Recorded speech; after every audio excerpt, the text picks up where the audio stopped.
We all want to look good. That's a fact. Whether or not it's conscious or not, we tend to worry about appearances, especially the physical. We worry about whether or not we fit the current trajectory of what's popular in aesthetics or fashion. We put on makeup or our best clothes and hope to be showered in compliments. This has been going on throughout history for a very long time. For as long as portraiture has existed, there's been a self-consciousness about one's own appearance. People have always had the desire to appear perfect in imagery. Portraits really started to become popular in Rome in the 15th century. It originated as a sign of wealth or power or royalty.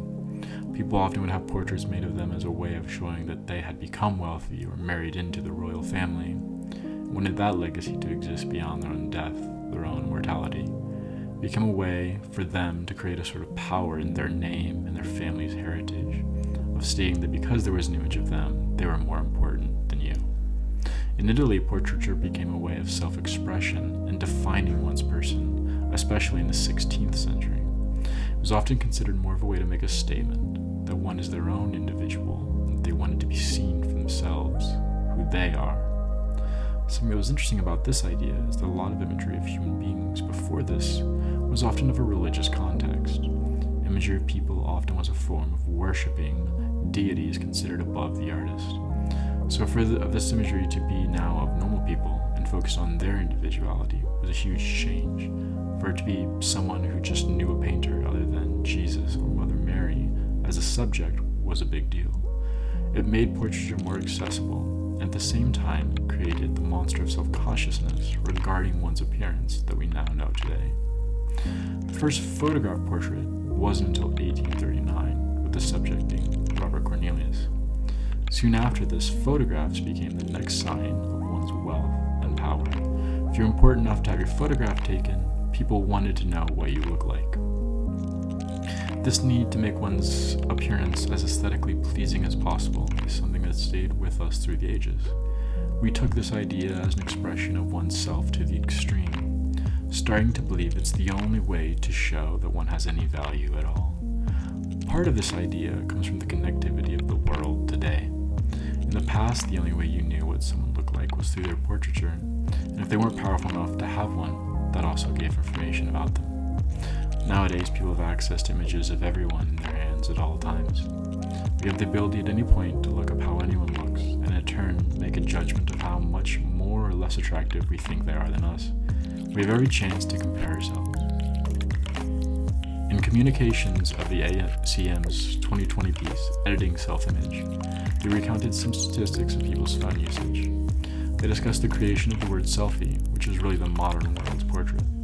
They show that in 2013, 1/3 of all images taken by 18 to 24-year-olds was selfies. In the following year, 93 billion selfies were taken every day by Android users globally. Surely a sign of apps such as Snapchat becoming a worldwide phenomenon. This shows how much the portrait has become a common and less valuable item. It's no longer a literal sign of wealth, but we still hang so much of our own value on it. In Sue Ellen Henry and Joseph Verica's piece, Revisioning the Self Through Art, they discuss a project that had students complete at the University of Iowa, where they had to continuously create self-portraits with no images as references or possibility of working from anything other than memory. It sounds easy, doesn't it?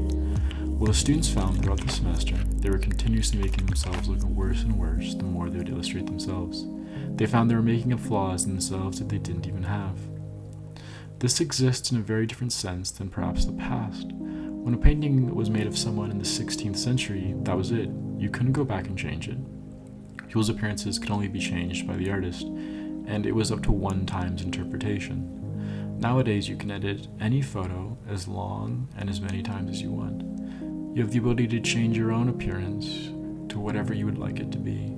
Apps like Photoshop and VSCO allow you to change your appearance in any way. We see celebrities posting images of their perfect selves and can't help but realize the faultiness of the images, but how much we desire to look like that. We tend to become so afraid of not looking as good as others, we'd rather not show our true selves at all. Portraiture used to be a sign of one's wealth and power, but now is more often a sign to one's fears and vulnerabilities. I'll end with a quote from Brecht.